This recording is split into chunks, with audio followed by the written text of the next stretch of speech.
রথের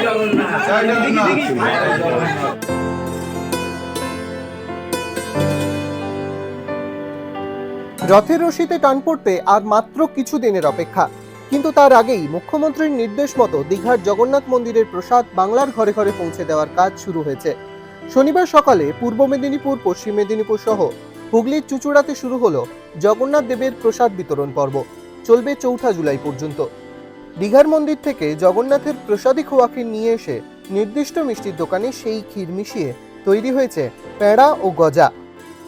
সেই প্রসাদ বাক্সেপুরে প্রশাসনিক কর্তা ও জনপ্রতিনিধিদের উপস্থিতিতে রেশন দোকান থেকে প্রতিটি পরিবারের হাতে তুলে দেওয়া হচ্ছে।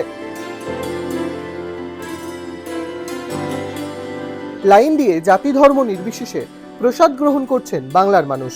প্রসাদ পেয়ে খুশি প্রাপকেরা। জয় জগন্নাথ, জয় জগন্নাথ, জয় জগন্নাথ।